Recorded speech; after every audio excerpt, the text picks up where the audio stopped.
देखिए बच्चों, ये कक्षा 12 का बायोलॉजी में महत्वपूर्ण क्वेश्चन है बीजों का प्रकीर्णन। क्लास 12 के बायोलॉजी का क्वेश्चन है बीजों का प्रकीर्णन। तो देखिए, बीजों का प्रकीर्णन, प्रकीर्णन का अर्थ होता है बिखराव। प्रकीर्णन का अर्थ क्या होता है? बिखराव। तो देखिए, बीजों का प्रकीर्णन, जब बीज अपने मात्र पौधे से अलग होकर विभिन्न माध्यमों के द्वारा एक स्थान से दूसरे स्थान पर पहुंच जाते हैं तो उसे बीजों का प्रकीर्णन कहते हैं। तो उसे क्या कहते हैं? बीजों का प्रकीर्णन कहते हैं। देखिए, इसका मतलब है कि जब बीज अपने मात्र पौधे से, कोई बीज अपने मात्र पौधे से अलग होकर विभिन्न माध्यमों के द्वारा, जैसे वायु के द्वारा, जल के द्वारा, जंतु के द्वारा, विस्फोट के द्वारा, विभिन्न माध्यमों के द्वारा एक स्थान से दूसरे स्थान पर क्या होते हैं? पहुंच जाते हैं, चले जाते हैं। तो उस प्रक्रिया को क्या कहते हैं? बीजों का प्रकीर्णन कहते हैं। देखिए, आपको हम बता दिए कि प्रकीर्णन का अर्थ क्या होता है? बिखराव। प्रकीर्णन का अर्थ क्या होता है? बिखराव। फिर देखिए, बीजों के प्रकीर्णन की विधियां, बीजों के प्रकीर्णन की विधियां। तो बीजों का प्रकीर्णन विभिन्न विधियों द्वारा होता है। बीजों का प्रकीर्णन विभिन्न विधियों द्वारा होता है। फर्स्ट नंबर है वायु द्वारा प्रकीर्णन। वायु द्वारा भी प्रकीर्णन होता है। दूसरा नंबर है जल द्वारा प्रकीर्णन, जल के द्वारा भी प्रकीर्णन होता है। तीसरा नंबर है जंतु द्वारा प्रकीर्णन, जंतुओं के द्वारा भी प्रकीर्णन होता है। नंबर 4 है विस्फोट द्वारा प्रकीर्णन, और विस्फोट के द्वारा भी प्रकीर्णन होता है। तो देखिए, हम आपको बताने चल रहे हैं वायु द्वारा प्रकीर्णन की वायु द्वारा प्रकीर्णन कैसे होता है। तो देखिए, जब वायु के द्वारा बीज, जब वायु के द्वारा बीज, बीज आप लोग जान ही रहे हो, जिसको आप लोग इंग्लिश में सीड बोलते हो, एक स्थान से दूसरे स्थान पर पहुंच जाते हैं तो इस प्रक्रिया को वायु द्वारा प्रकीर्णन कहते हैं। उदाहरण है जैसे मदार, सूरजमुखी, कपास, चिलबिल आदि। आप लोग मदार भी देखे हो, सूरजमुखी भी देखे हैं, कपास भी देखे हैं, चिलबिल भी देखे हैं। तो देखिए, जैसे हम आपको मदार के बारे में बता दे रहे हैं। आप लोग देखे हो कि मदार जो होता है, आप मदार के फल को देखे होंगे, ऐसे आकार में आपका मदार का फल होता है। जब इस पर जब सूर्य की रोशनी पड़ती है, जब सूर्य की क्या पड़ती है? रोशनी पड़ती है। तो सूर्य की रोशनी पड़ने के बाद जब मदार पक जाता है तो ये क्या होता है? विस्फोटक हो जाता है। इसके बाद आप लोग देखते हो कि इसमें से जो मदार होता है ऐसे भूरे टाइप में होते हैं, और ये वायु के साथ क्या होते हैं? जब हवा चलती है तो वायु के साथ एक स्थान से दूसरे स्थान पर क्या होते हैं? चले जाते हैं। जैसे आप लोग जान रहे हो कि कोई स्थान, जैसे कोई स्थान आप लोग ले लो, जैसे कोई गांव का नाम है, मान लेते हैं कि तिवारी पुरवा है। जैसे तिवारी का पूरा, तिवारी का पूरा है, तो तिवारी की पूरा के बगल अगर मान लेते हैं मान का पूरा है, मान का पूरा, तो मान के पूरा स्थान, मान का पूरा पे भी एक बीज आपका हवा के माध्यम से जा सकता है। और जैसे हवा रुकेगी, अगर मान लेते हैं किसी कारणवश अगर कहीं पर ये बीज मदार का गिर जाता है, अगर वहां पर नमी पाता तो एक नया नन्हा पौधा क्या होता है? तैयार हो जाता है, जो कि किसके द्वारा होता है बच्चों? वायु द्वारा प्रकीर्णन के द्वारा ही होता है। ऐसे इसी प्रकार आपका सूर्यमुखी है, कपास है, चिलबिल है। चिलबिल भी आप लोग देखे होंगे। चिलबिल जो होता है कैसे होता है? चिलबिल जो होता है एक पंख सादृश संरचना होता है। कैसे होता है? पंख सादृश संरचना होता है, जो आप लोग चिलबिल देखे हो। और चिलबिल भी क्या होता है? वायु के साथ जब हवा लगती है तो चिलबिल जो होता है इसका फल टूट कर गिर जाता है, और ये क्या होता है? एक स्थान से दूसरे स्थान पर चला जाता है। और ये जहां पर वायु रुकता है वहां पर अगर ये चिलबिल गिर जाती है तो वहां पर भी क्या होता है? नन्हा पौधा क्या होता है? चिलबिल का तैयार हो जाता है, जो कि ये भी वायु के द्वारा ही प्रकीर्णन होता है। और चिलबिल का जो होता है, चिलबिल का जो बीज होता है, ये पंख जैसी संरचना होती है।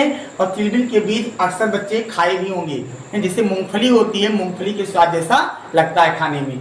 है जल द्वारा प्रकीर्णन, जल के द्वारा भी प्रकीर्णन होता है। तो भाषा देखिए क्या लिखा गया है, जब बीज जल के माध्यम के द्वारा, जब बीज जल के माध्यम के द्वारा एक स्थान से दूसरे स्थान पर पहुंच जाते हैं तो इस प्रक्रिया को जल द्वारा प्रकीर्णन कहते हैं। उदाहरण है जैसे कमल, नारियल, जलकुंभी आदि। जैसे कमल का फूल है, तो देखिए जैसे कोई नदी है, मान तो कोई नदी है, तो किसी नदी में कमल का फूल खिला है, और ये जल के द्वारा, जल की धारा के द्वारा एक स्थान से दूसरे स्थान पर क्या होते हैं? चले जाते हैं। तो इसे क्या कहते हैं? जल द्वारा प्रकीर्णन कहते हैं। इसी प्रकार अगर मान लेते हैं नदी के किनारे या नहर के किनारे नारियल का पेड़ है, अगर वहां से एक नारियल गिर जाता है तो नारियल भी नदी की धारा के साथ क्या होता है? पानी की धारा के साथ क्या होता है? बह जाता है। और कहीं पर अगर उसको किनारा मिल जाता है तो नारियल क्या होता है? रुक जाता है, ऑटोमेटिक और जब पानी सूख जाता है तो वहां पे एक नारियल का पौधा नन्हा क्या होता है, उग जाता है, जिसे हम जल द्वारा प्रकीर्णन कहते हैं।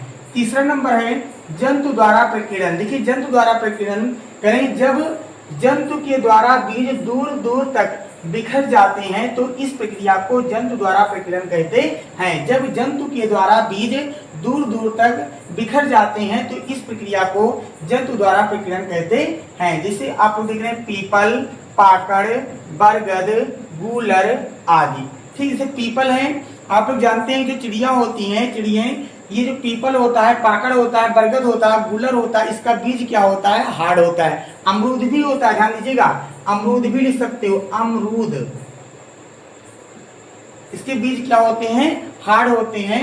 जब कोई चिड़िया मान लेते पीपल के बीज को खाती है, या पाकड़ या बरगद या गूलर या अमरूद, तो जो इसका बीज होता है वो क्या होता है, हार्ड होता है। हार्ड होने के कारण जो है चिड़िया इन बीजों का क्या करती है, पाचन नहीं कर पाती है, चाहे मनुष्य हुए या चिड़िया। तो ये जब है दीर्घ शंका के समय, कब, दीर्घ शंका के समय, जिसको आप लोग नंबर 2 बोलते हो, दीर्घ शंका के समय जब ये चिड़िया कहीं उड़ती रहती है, देखिए किसी दीवार पर बैठ गई, वहां पर जब उनको दीर्घ शंका लग जाता है तो वहां पर कर देती है, या कहीं खेतों में या किसी पेड़ों के ऊपर, तो आप लोग देखते हैं जो पीपल है, पीपल जो है आपकी दीवार के किनारे भी क्या होता है, उग जाता है। नलों के पास क्या होता है, जहाँ चौकी होती है वहां पर भी पीपल का पेड़ क्या होता है, उग जाता है। तो क्या आप लोग उस पौधे को बैठाते हो, नहीं बैठाते हो, वो किसके द्वारा होता है, जंतु द्वारा प्रकीर्णन के द्वारा ही होता है। आप लोग देखते हो कोई है, जैसे आम का पेड़ है, आम के पेड़ के ऊपर पीपल का पेड़ उग जाता है, तो क्या कोई ले जाकर वहां पे पीपल का पेड़ बैठाता है, नहीं बैठाता है। तो जो चिड़िया होती है जब लग है, ये दीर्घ शंका के समय जब रहती है और वहां पे आम के पेड़ों के पर बैठ जाती है, जहां पर कामा होता है, उसी कामे पे अगर मान लीजिए बैठ गई, वहां पे ये नंबर 2 कर देती हैं, तो ऐसे स्थानों पे क्या होता है, पीपल, पाकड़, बरगद, इसका पेड़ क्या होता है, उग जाता है। इसी प्रकार जो मनुष्य लोग आप लोग देखते हैं, ये अगर अमरूद खाते तो अमरूद का बीज क्या होता है, हार्ड होता है, जिसको इसका पाचन नहीं कर पाते। ये भी जब दीर्घ शंका के समय खेतों में या मैदानों में जाते हैं तो आप लोग देखते हो कि खेत और मैदानों में देखते हैं आप लोग अमरूद के पेड़ क्या होते हैं, उगे रहते हैं। तो हर जगह अमरूद के पेड़ बैठाए थोड़ी रहते हैं यार, तो वहां पर भी अमरूद के पेड़ क्या होते हैं, उग जाते हैं, जो कि किसके द्वारा होता है, जंतु द्वारा प्रकीर्णन के द्वारा ही होता है। तो अगला नंबर देखिए, लास्ट नंबर है विस्फोट द्वारा प्रकीर्णन। विस्फोट द्वारा प्रकीर्णन, जब बीज